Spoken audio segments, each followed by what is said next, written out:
नमस्कार साथियों, स्वागत है आपका अपने YouTube चैनल दातार क्लासेस में। आज के वीडियो में हम डिस्कस करेंगे मूमल फरवरी 2023 का पार्ट 1। इसमें हम दिसंबर और जनवरी की इम्पोर्टेंट करंट अफेयर्स डिस्कस करेंगे।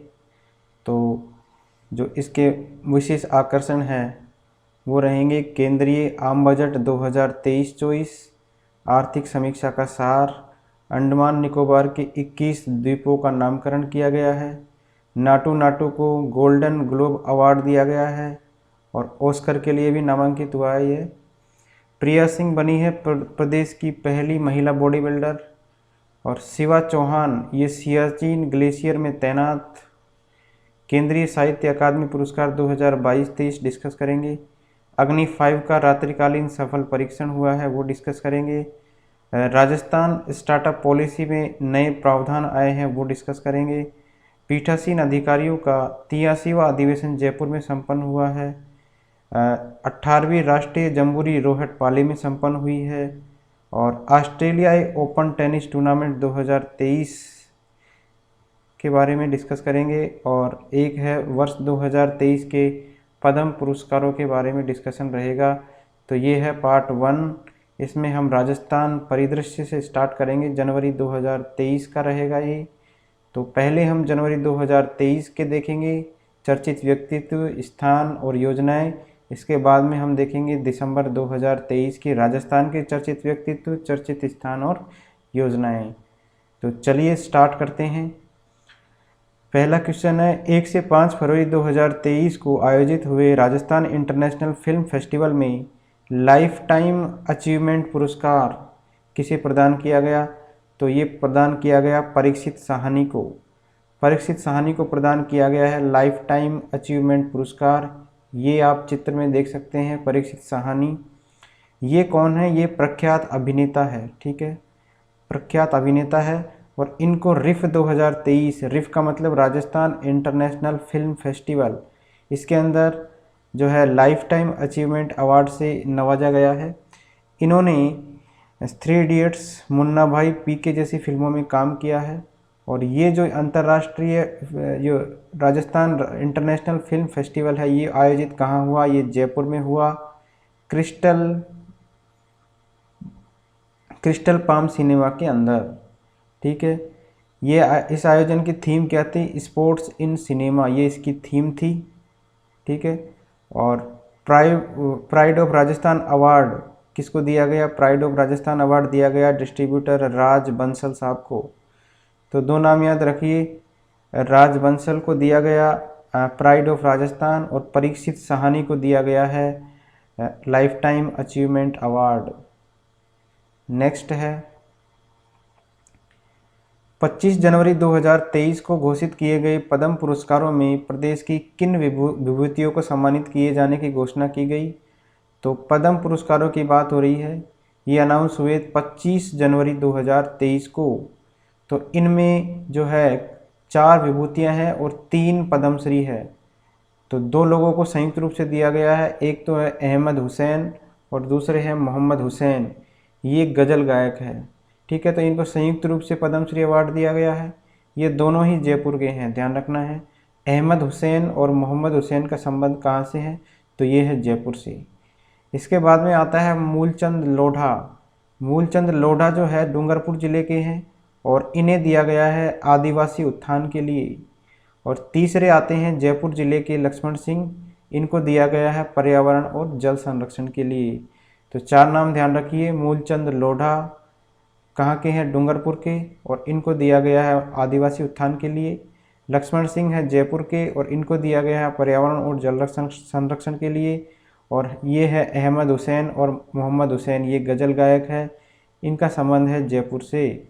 ठीक है, तो केंद्र सरकार ने इस वर्ष जो है 9 पद्म भूषण, 6 पद्म विभूषण और 91 लोगों को पद्मश्री से सम्मानित करने की घोषणा की है। तो 91 लोगों को दिया जाएगा पद्मश्री। पराक्रम दिवस 23 जनवरी 2023 को प्रधानमंत्री नरेंद्र मोदी के द्वारा अंडमान निकोबार के 21 द्वीपों का नामकरण किया गया, जिनमें से राजस्थान के कौन से 2 परमवीर चक्र विजेताओं को शामिल किया गया है? तो 21 द्वीपों का नामकरण किया गया है। तो इसमें 2 विजेता है हमारे मेजर शैतान सिंह और पीरू सिंह, दोनों का नाम याद रखिए और दोनों कहाँ से संबंधित है ध्यान रखिए। मेजर शैतान सिंह की बात करें तो ये जोधपुर से संबंध रखते हैं और इनको दिया गया है परमवीर चक्र, ठीक है। इनको दिया गया था मरणोपरांत 1962 के चीन युद्ध के बाद। और इसके बाद है पीरू सिंह को ये झुंझुनू से बिलोंग करते हैं और इनको दिया गया था 1952 के भारत पाक युद्ध जो हुआ था उसके बाद में, ठीक है। ये दोनों ही परमवीर चक्र विजेता है।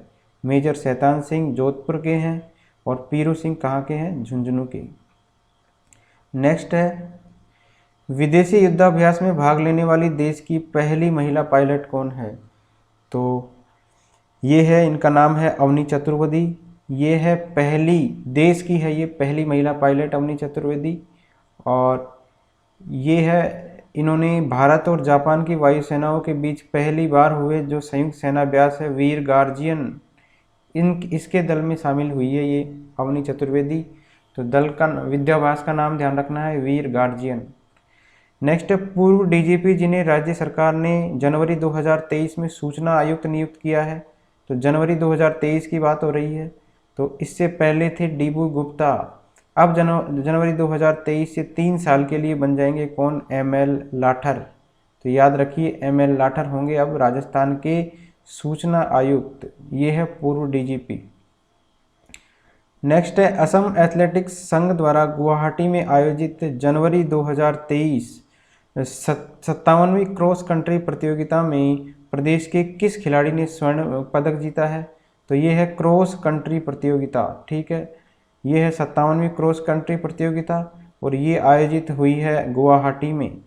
इसमें हेमराज गुर्जर है राजस्थान के, इन्होंने गोल्ड मेडल जीता है और ये संबंध रखते हैं टोंक से। तो हेमराज गुर्जर का संबंध कहाँ से है, ध्यान रखिए, टोंक से। और इसके साथ ही रिजवान ने इसमें कांस्य पदक जीता है और राजस्थान टीम ने जो है दूसरा स्थान प्राप्त किया है और राजस्थान की टीम ने जो है रजत पदक जीता है इसमें। नेक्स्ट है, 74वें गणतंत्र दिवस समारोह के अवसर पर कर्तव्य पथ पर आयोजित समारोह में पहली बार वायुसेना की गरुड़ कमांडो फोर्स का नेतृत्व किसने किया? तो कर्तव्य पथ पर आयोजित पहली बार वायुसेना की गरुड़ कमांडो फोर्स का नेतृत्व किया है स्क्वाड्रन लीडर पीएम जेतावत। ये है पाली जिले की, ठीक है। तो पहली बार इन्होंने जो है वायुसेना की गरुड़ कमांडो का नेतृत्व किया है, पाली जिले की है, ये ध्यान रखना है। और गरुड़ कमांडो क्या है? गरुड़ कमांडो है 2004 में स्थापित हुई वायुसेना की एक कमांडो टुकड़ी है और इसकी मेन जिम्मेदारी होती है एयरफील्ड की सुरक्षा करना। तो एयरफील्ड की सुरक्षा करना इसकी जिम्मेदारी होती है गरुड़ कमांडो की। एक और नाम ध्यान रखिए, लेफ्टिनेंट चेतना शर्मा, ये है सीकर के खाटू श्याम की।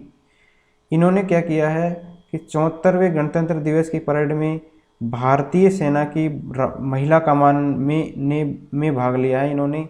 और लेफ्टिनेंट चेतन शर्मा ने भारत में निर्मित मिसाइल प्रणाली आकाश का नेतृत्व किया। तो भारत में निर्मित मिसाइल प्रणाली आकाश का नेतृत्व किसने किया? ये है लेफ्टिनेंट चेतना शर्मा। अगला है, राजस्थान साहित्य अकादमी द्वारा वर्ष 2022-23 के लिए कितने रचनाधर्मियों को अमृत सम्मान देकर सम्मानित किया गया है? तो कितने रचनाधर्मी हैं ये? तो ये 75 साल से अधिक के 8 रचनाधर्मियों को जो है अमृत सम्मान देकर सम्मानित किया है राजस्थान साहित्य अकादमी के द्वारा। और इसमें जो इनामी राशि दी जाती है वो दी जाती है 31,000 रुपये, ठीक है। इनके नाम ध्यान रखने की ज़रूरत नहीं है, ये 8 रचनाधर्मी ध्यान रखना है कौन कौन है। इसमें है राजस्थान साहित्य अकादमी के वर्तमान अध्यक्ष कौन है, ये ध्यान जरूर रखना है, दूलाराम सहारण है राजस्थान साहित्य अकादमी के वर्तमान अध्यक्ष। अगला प्रश्न है, 16 जनवरी 2023 को राजस्थान उच्च न्यायालय में कितने नए न्यायाधीशों को शपथ दिलाकर नियुक्ति प्रदान की गई है? तो राजस्थान में जो है न्यायाधीशों की बात करें तो राजस्थान में कुल 50 न्यायाधीशों के पद स्वीकृत है। इसमें से अभी जो है वो 26 न्यायाधीश कार्यरत है। तो अभी राजस्थान उच्च न्यायालय में जो है 9 न्यायाधीशों को नियुक्ति प्रदान की गई है। तो अब कुल संख्या हो गई है 35 न्यायाधीश। तो वर्तमान में कितने न्यायाधीश हो गए हैं? 35 नए न्यायाधीश हो गए हैं और इनको शपथ दिलाई है राज्यपाल हमारे कलराज मिश्र जी के द्वारा। तो इस तरीके से वर्तमान में जो राजस्थान हाई कोर्ट के अंदर न्यायाधीशों की संख्या है वो कितनी है? 35। इसमें 2 है दंपत्ति न्यायाधीश, नाम याद रख लीजिए, डॉक्टर नुपुर भाटी और जस्टिस पुष्पेंद्र भाटी, मतलब पति और पत्नी दोनों न्यायाधीश है। और एक जोड़ा है जस्टिस सुभा मेहता और जस्टिस महेंद्र गोयल। अगला है राष्ट्रीय रोड साइकिलिंग प्रतियोगिता नासिक में हुई है और इसमें राजस्थान ने कितने पदक हासिल किए हैं? तो राजस्थान ने कुल 11 पदक हासिल किए हैं, जिसमें से 6 गोल्ड है, 2 रजत है और 3 कांस्य है। तो कितने पदक प्राप्त किए राजस्थान ने? 11 पदक, जिसमें से 6 स्वर्ण, 3 रजत और 3 कांस्य है। ठीक है, 2 रजत और 3 कांस्य है। तो स्वर्ण पदक किस किस ने प्राप्त किया है? एक तो है इनका नाम कविता सिहाग और एक का नाम है गौरांश। ध्यान रख लीजिए दोनों नाम जो किससे संबंधित है? साइकिलिंग से संबंधित है। एग्जाम में क्वेश्चन आने का चांस रहता है इसका। नेक्स्ट है सियाचिन ग्लेशियर में तैनात होने वाली देश की पहली महिला सैन्य अधिकारी का नाम बताना है। तो इनका नाम है कैप्टन शिवा चौहान। ये सियाचिन ग्लेशियर में तैनात होने वाली देश की पहली महिला सैन्य अधिकारी है। इनका संबंध कहाँ से है? तो इनका संबंध है उदयपुर जिले की मूल निवासी है ये। एक नाम और ध्यान रखिए कि कैप्टन अभिलाषा बराक। अभिलाषा बराक है, ये हरियाणा की रहने वाली है और इन्होंने 25 मई 2022 को कॉम्बैट एविएटर के रूप में आर्मी में शामिल होने वाली ये पहली महिला अधिकारी थी। तो आर्मी में शामिल होने वाली पहली महिला अधिकारी थी कौन? अभिलाषा बराक। और सियाचिन ग्लेशियर में तैनात होने वाली देश की पहली महिला सैन्य अधिकारी कौन है? तो इनका नाम है कैप्टन शिवा चौहान और इनका संबंध है उदयपुर जिले से। उदयपुर की है ये मूल निवासी। अगला है जनवरी 2023 में आयोजित कतर मैराथन में भाग लेने वाली विश्व की पहली महिला। तो कतर मैराथन में भाग लेने वाली है ये और ये है सूफिया खान। ये कहाँ से बिलोंग करती है? इनका नाम है सूफिया खान और ये बिलोंग करती है जयपुर से। इन्होंने पहले एक गिनीज बुक रिकॉर्ड बना रखा है। कश्मीर से कन्याकुमारी की दूरी इन्होंने 87 दिन में पूरी की थी। ठीक है, और ये कारनामा इन्होंने किया था 2019 में। इनके अन्य रिकॉर्ड भी है। 4 महानगरियों की दूरी उन्होंने 110 दिन में 2021 में पूरी की। इसके बाद में तीसरा रिकॉर्ड है इनका 2022 में मनाली से लेह 480 किलोमीटर की दूरी इन्होंने 7 दिन में तय की है। इनका नाम ध्यान रखिए सूफिया खान और ये कतर मैराथन में भाग लेने वाली विश्व की पहली महिला है। राजस्थान की पहली महिला बॉडी बिल्डर कौन बनी है? तो ये है प्रिया सिंह। इनका नाम है प्रिया सिंह और इसी के साथ ये बीकानेर की रहने वाली है, ये भी ध्यान रखना है। और इसी के साथ जैसे ही इन्होंने जो है ये चैम्पियनशिप जीती है, बॉडी बिल्डर बनी है, इसके बाद सामाजिक न्याय और अधिकारिता विभाग की ब्रांड एम्बेसडर भी इनको बनाया गया है प्रिया सिंह को राज्य सरकार ने। तो ध्यान रखिए सामाजिक न्याय एवं अधिकारिता विभाग का ब्रांड एम्बेसडर किसको बनाया गया है? तो प्रिया सिंह को। इन्होंने थाईलैंड में आयोजित हुई वर्ल्ड बॉडी बिल्डिंग चैंपियनशिप में गोल्ड मेडल जीता है और ये है प्रदेश की पहली महिला बॉडी बिल्डर, बीकानेर की रहने वाली है।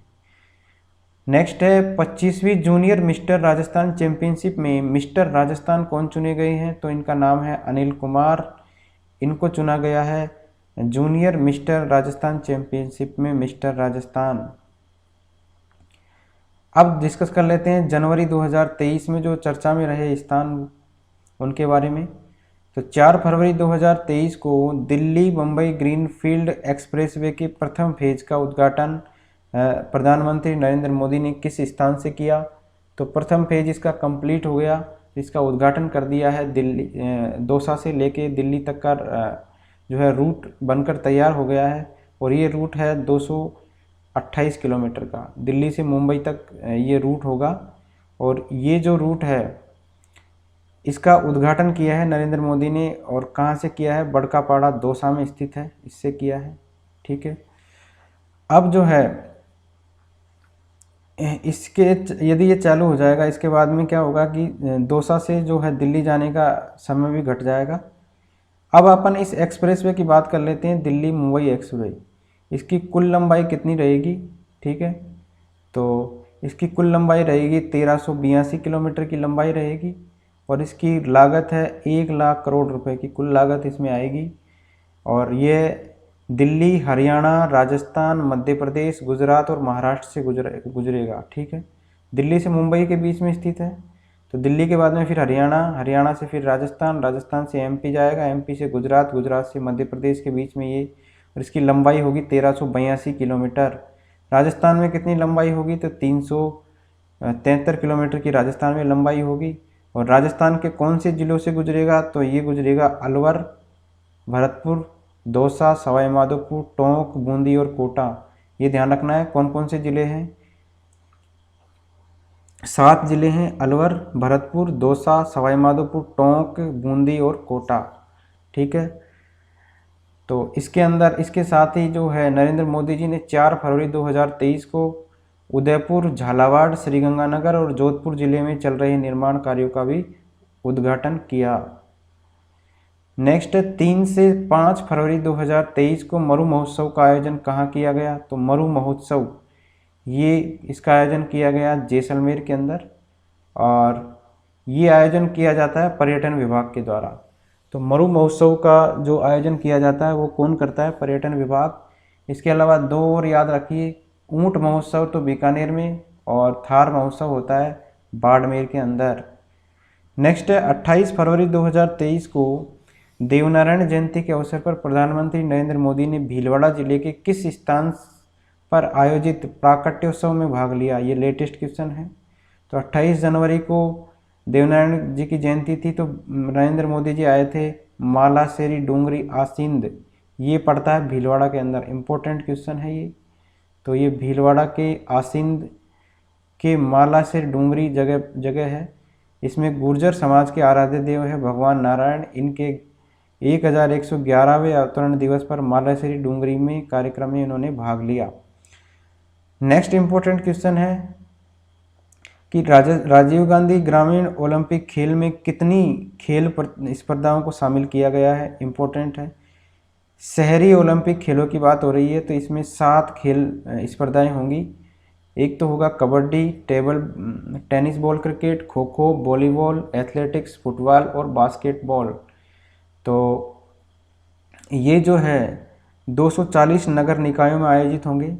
नगर निकायों की बात करें तो नगर निगम हमारे राज्य में है 10, नगर परिषद है 36, नगर पालिकाएँ हैं 194।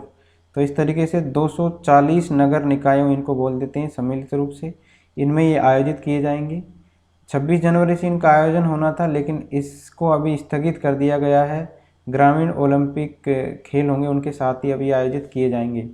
तो इसमें आपको खेलों के नाम ध्यान रखने हैं। 7 खेल प्रतियोगिताएं हैं, कौन कौन सी है? कबड्डी है बालक और बालिका दोनों वर्गों के लिए। टेनिस बॉल क्रिकेट है बालक और बालिका वर्ग के लिए। खो खो जो है केवल बालिका वर्ग के लिए है। वॉलीबॉल दोनों वर्गों के लिए है। एथलेटिक्स में कौन कौन से हैं? 100 मीटर, 200 मीटर और 400 मीटर।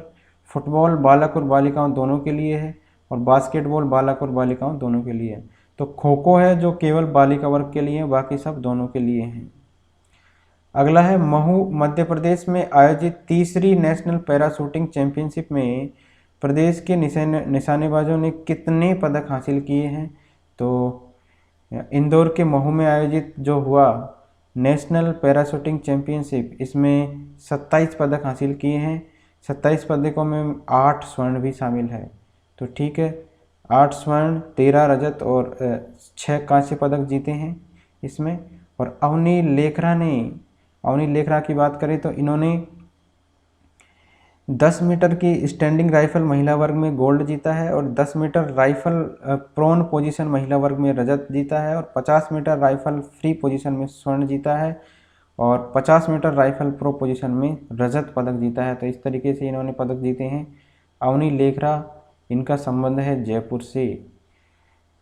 अगला क्वेश्चन है 19 से 23 जनवरी 2023 को साहित्य का महाकुंभ जयपुर लिटरेचर फेस्टिवल, ठीक है, तो जयपुर लिटरेचर फेस्टिवल का कौन सा संस्करण आयोजित हुआ, तो ये हुआ 16वां संस्करण। और इसमें ये कहाँ आयोजित किया गया, ये जयपुर में ही आयोजित किया गया, JLN मार्ग पर एक होटल में। और इसमें 46 भाषाएं, 238 से अधिक सेशंस और 250 से अधिक साहित्यकारों ने इसमें भाग लिया। डॉक्टर राजीव बगरहट्टे की पुस्तक है well played fry here to eternity का विमोचन इसमें हुआ। सुधा मूर्ति की बातें हुई, तो और इसमें एक इम्पोर्टेंट रेत समाधि गीतांजलि श्री आदि की इस महोत्सव में प्रमुख झलकियाँ रही। तो इस तरीके से ये याद रखना है कि जयपुर लिटरेचर फेस्टिवल का कौन सा संस्करण है ये, तो ये हुआ 16वां। अगला क्वेश्चन है, अगला है JLF का नेक्स्ट जो होगा वो कहाँ होगा, ये होगा रोम, लंदन और स्पेन के अंदर। 17वां जो संस्करण होगा वो होगा रोम, लंदन और स्पेन में। 24 से 25 जनवरी 2023 को प्रदेश का पहला कृषि महोत्सव प्रदर्शनी और प्रशिक्षण कार्यक्रम का आयोजन कहाँ किया गया, तो प्रदेश का पहला कृषि महोत्सव प्रदर्शनी और प्रशिक्षण कार्यक्रम ये कोटा के अंदर आयोजित किया गया है और ओम बिरला ने इसका उद्घाटन किया है, ठीक है। तो प्रदेश का पहला है ये, ध्यान रखना, कृषि महोत्सव प्रदर्शनी और प्रशिक्षण कार्यक्रम। नेक्स्ट है केंद्र सरकार की टीवी इंडेक्स रिपोर्ट की बात करें तो इसमें राजस्थान का देश में कौन सा स्थान है, तो टीवी इंडेक्स रिपोर्ट में चौथा स्थान है राजस्थान का। 2021 की बात करें तो 19वां स्थान था, 2022 में कौन सा हो गया, चौथा स्थान हो गया। और ये जो है, ये जो इंडेक्स है 2022 में 50 लाख से अधिक आबादी वाले 20 राज्यों में, 20 राज्यों की बात है, 50 लाख से अधिक राज्यों के, इसमें चौथे स्थान पर है। पहले स्थान की बात करें तो हिमाचल प्रदेश का है, दूसरा है उड़ीसा का, तीसरा है तेलंगाना का और चौथा है राजस्थान का। नेक्स्ट है भारत और मिस्र की सेनाओं के बीच अब तक का पहला संयुक्त प्रशिक्षण अभ्यास साइक्लोन फर्स्ट भारत और मिस्र की सेनाओं के बीच हुआ ये। और ये कहाँ आयोजित हुआ, तो ये आयोजित हुआ जैसलमेर के अंदर। ध्यान रखिए कब से कब तक, 14 से लेकर 27 जनवरी 2023 तक भारत और मिस्र का संयुक्त सैन्य प्रशिक्षण अभ्यास है cyclone first. Next Jaipur literature festival 2023 के दौरान 8वां महाकवि कन्हैयालाल सेठिया पुरस्कार किस कवि को प्रदान किया गया, तो ये 8वां है और ये 2023 का है, ठीक है। 2023 के दौरान ये 2022 का प्रदान किया गया है। तो इनका नाम है के सच्चिदानंद और इनको दिया गया है 8वां कन्हैयालाल सेठिया पुरस्कार। इसकी राशि ध्यान रखिए 1 लाख रुपए होती है। 2021 का किसको दिया गया था, तो 2021 का दिया गया था अनामिका को। कन्हैयालाल सेठिया अवार्ड की बात चल रही है, ये के सच्चिदानंद को दिया गया है। अगला क्वेश्चन है 17 जनवरी 2023 को राज्य सरकार द्वारा जारी की गई अधिसूचना के आधार पर किस आधार तिथि को मानकर TSP क्षेत्र के निवासियों का निर्धारण किया गया है, तो 17 जनवरी 2023 को एक अधिसूचना जारी की गई है। इसमें 1 जनवरी 1970 से पूर्व, ठीक है, जो यहाँ के निवासी थे उनको TSP क्षेत्र का निवासी माना गया है। तो 1 जनवरी 2070 से जो पूर्व थे उनको TSP, और इसके साथ ही ST को इसमें TSP क्षेत्र में 45% का रिजर्वेशन है, SC को 5% का, TSP क्षेत्र निवासियों को शेष 50% का जो आरक्षण का प्रावधान किया गया था। दिव्यांगजन को सुविधाएं उपलब्ध कराने के उद्देश्य से राज्य में पहला है, ये ध्यान रखिए, कंपोजिट रीजनल सेंटर, ये कहाँ स्थापित होगा, तो यह होगा जामडोली जयपुर के अंदर, ठीक है। इसमें क्या होगा, निःशुल्क अंग और उपकरण की सुविधा मिलेगी दिव्यांगजनों को। तो राज्य का पहला कंपोजिट रीजनल सेंटर कहाँ पर, जामडोली जयपुर में।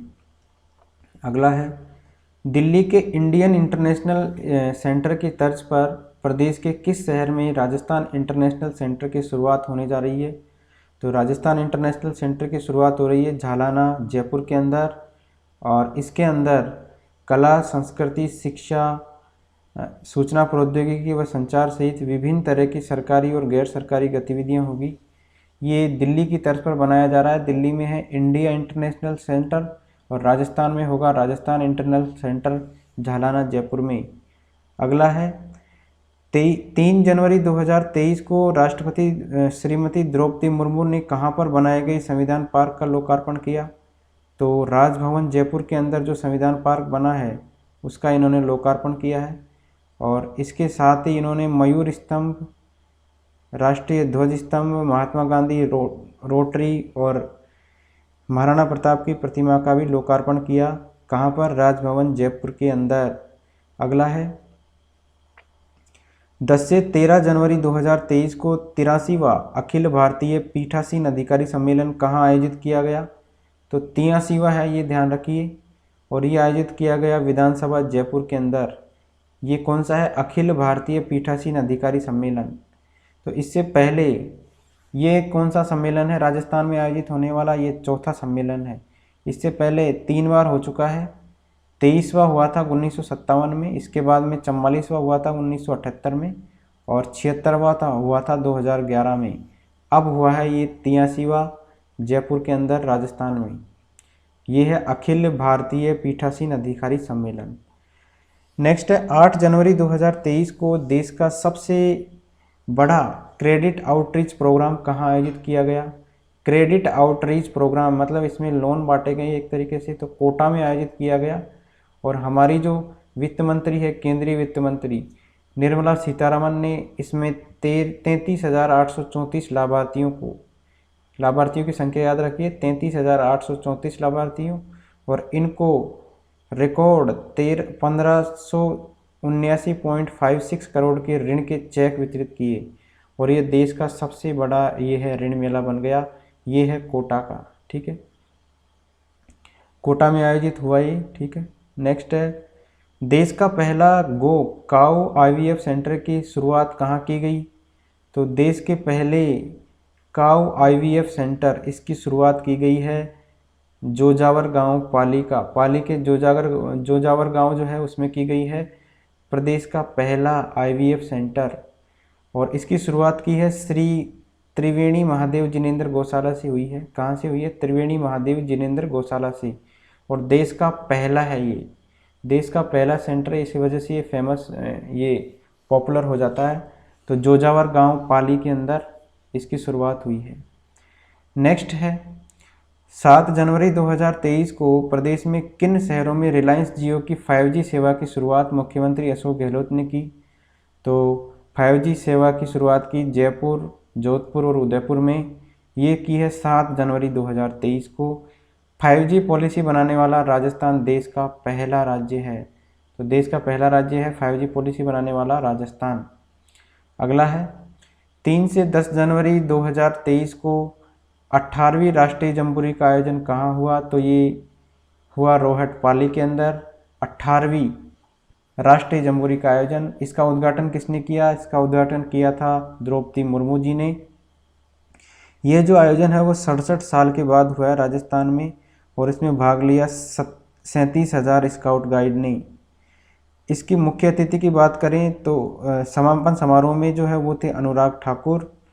और इसमें चंद्राज बैंड की बात करें तो इन्होंने लगातार दूसरी बार देश भर में प्रथम स्थान प्राप्त किया है। ये है पाली का। पाली के लोक कलाकारों ने भी लोक नृत्य में पूरे देश में पहला स्थान प्राप्त किया है। और राजस्थान को सभी क्षेत्रों में बेहतर प्रदर्शन के लिए सर्वश्रेष्ठ राज्य का पुरस्कार मिला है। इसमें राजस्थान को national shield for scouting and सर्वश्रेष्ठ गाइड के लिए national commissioner shield for guide दोनों ही श्रेणियों में अवार्ड मिला है। तो राजस्थान का लगभग इसमें रुतबा रहा है। ये रोहट पाली के अंदर आयोजित हुआ। नेक्स्ट क्वेश्चन है 13 से 15 जनवरी 2023 को अंतर्राष्ट्रीय ऊंट महोत्सव की बात करें तो ये कहाँ आयोजित हुआ? तो ये हुआ था बीकानेर के अंदर। और ऊंट महोत्सव की बात करें तो इसकी शुरुआत हुई थी 1994 में, ठीक है। अब इसमें जो है मिस मरवण, ये इसका अवार्ड दिया गया कोमल सिद्ध को। और मिस्टर बीकाना बनाया गया इसमें रविंद्र जोशी, इनको बनाया गया है। ये मिस मरवण कोमल सिद्ध और मिस्टर बीकाना बनाया गए रविंद्र जोशी। राज्य के कौन से शहर में जल्द ही ऑटोनोमस इंजीनियरिंग इंस्टीट्यूट खुलेगा? ऑटोनॉमस का मतलब होता है सिलेबस उसी का रहेगा, वही डिग्री देगा। तो ऐसा इंस्टीट्यूट खुलेगा जयपुर के अंदर और ये इंजीनियरिंग इंस्टीट्यूट होगा। राजस्थान में दो अभी टेक्निकल यूनिवर्सिटी है, एक है कोटा में और एक है बीकानेर में। नेक्स्ट है पर्यावरण विभाग। राजस्थान सरकार ने 20 जिलों के कितने स्थलों को आर्द्र भूमि अधिसूचित करने की अनुमति प्रदान की है? तो 20 जिले के कितने 50 स्थलों को, रामसर साइट्स जिसको हम बोलते हैं, आर्द्र भूमियों को अधिसूचित करने की अनुमति दी है। नेक्स्ट है राइट टू विजन नीति लागू करने वाला राजस्थान देश का कौन सा राज्य है? तो ये है पहला। राइट टू विजन नीति लागू करने वाला भी राजस्थान जो है देश का पहला राज्य है। इसका उद्देश्य है कि जैसे 2020 में अंधता का प्रसार 1.1% है, उसको कम करके 0.3% तक लाना इसका उद्देश्य है। ठीक है, इतना ही याद रख लीजिए। देश का पहला है ये राइट टू विजन नीति लागू करने वाला राजस्थान। जनवरी 2023 में जारी जन अभियोग प्रकरण निस्तारण करने के मामले में राजस्थान का देश भर में पहला स्थान रहा है। आपको याद होगा अभी प्रशासन शहरों के संग अभियान, प्रशासन गाँव के संग अभियान चला था। इसमें राजस्थान ने जो है दो श्रेणियाँ याद रखिए, सेवा प्रदायगी मतलब सर्विस डिलीवरी और जन अभियोग निराकरण, इसमें देश में पहला स्थान प्राप्त किया है। तो दोनों में प्राप्त किया है, एक तो सेवा प्रदायगी और एक जन अभियोग निराकरण। ठीक है, 2022 की बात करें तो देश में जो है 53,80,000 प्रकरण निस्तारित किए गए थे, जिसमें से अकेले राजस्थान में 23 लाख प्रकरण निस्तारित करके राजस्थान ने पहला स्थान प्राप्त किया।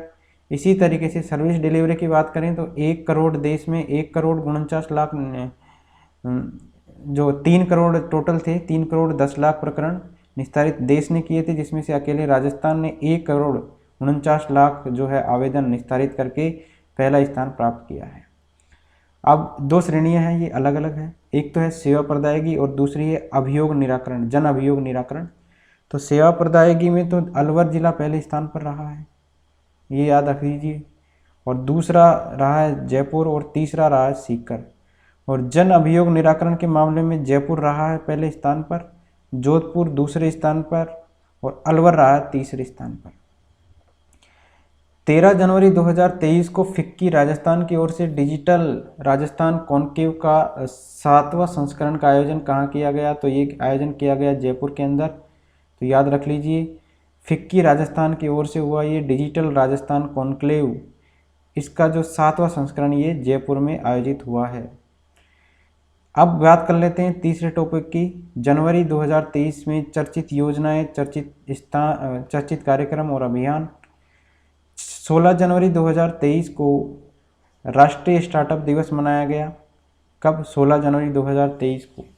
इसके अवसर पर प्रदेश की स्टार्टअप पॉलिसी में किए गए विशेष प्रावधान के अंतर्गत बेहतर बिजनेस आइडिया पर, अगर किसी का आइडिया बेहतर है तो राज्य सरकार बतौर इक्विटी कितना निवेश करेगी। इक्विटी का मतलब होता है अगर आपका लाभ होगा तो लाभ में शेयरिंग होगी, अगर हानि होगी तो हानि में शेयरिंग होगी। तो ये राज्य सरकार जो है 5 करोड़ तक की, ठीक है, इक्विटी के रूप में निवेश करेगी, 5 करोड़ तक का। ठीक है, अगर आपका बिजनेस आइडिया पसंद आया तो 5 करोड़ तक का निवेश करेगी राजस्थान सरकार और एज ए इक्विटी करेगी वो। और इसके अलावा अन्य प्रावधान भी है। ये है जो नई स्टार्टअप नीति आई है उसके अंतर्गत। तो स्टार्टअप पॉलिसी में जो है सभी युवाओं से मुख्यमंत्री सीधा संवाद करेंगे। इसके अलावा स्टार्टअप के लिए अधिकतम ग्रांट को बढ़ा दिया गया है और 50 गुना कर दिया गया है ग्रांट।